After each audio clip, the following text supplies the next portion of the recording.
generasi masa depan.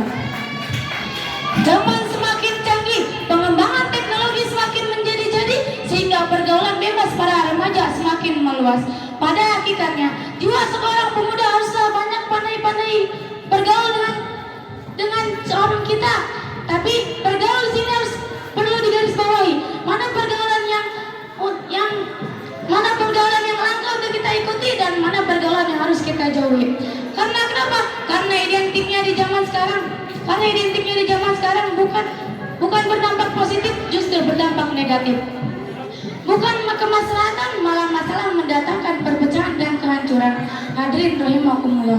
Justru di zaman sekarang sudah bebas tanpa batas, bahkan batasan syarat Islam pun sudah tidak dipedulikan. Yang ada, pemuda masa kini malah mengasaskan kebebasan agar hidupnya senang, biar bisa hura-hura sambil pesta narkoba. Bahkan yang lebih parahnya lagi, mereka meninggalkan kedua orang tua demi bisa boya-boya menghabiskan uangnya, berdua-dua di dalam kamar dengan lawan jenisnya sendiri, sehingga terjadi penalti. Perempuan hamil tanpa seorang suami. Hadirin rahimakumullah, perlu kita ketahui, kita selalu pemuda di zaman ini, kita harus lebih baik lagi. Kita jangan sampai kita terjerumus ke dalam pergaulan yang salah, yang mengakibatkan kemaksiatan yang timbul kemadaratan. Sebagaimana Allah Subhanahu wa taala berfirman di dalam Al-Qur'an surat Al-Isra ayat 32. A'udzubillahi minasyaitonirrajim. Bismillahirrahmanirrahim. Wala taqrabu zina innahu kana fahisha.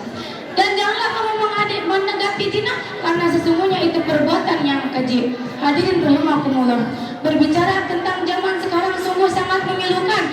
Kemaksiatan di mana-mana, perzinahan diberontakkan, bahkan berpakaian seksi memakai rok mini. Berpakaian seksi memakai rok mini, rambut diwarna-warni, padahal menurut mereka mah cantik, padahal mirip julip. Ojang gelis sudah kampung bau lisu.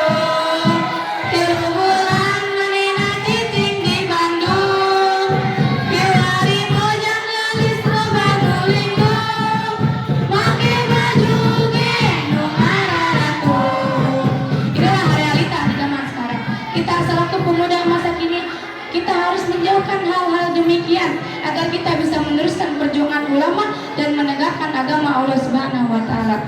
Hadirin rahimakumullah, kita seharusnya merasa khawatir apabila kita lemah, baik itu lemah fisik, lemah ilmu, dan lemah semangat hidup. Karena kenapa? Karena kalau kita lemah fisik, kita tidak akan menjadi pelopor pembangunan, malah sebaliknya kita akan menjadi virus penghambat dan penghancur bangunan. Nauzubillah sama nauzubillah min. Baik.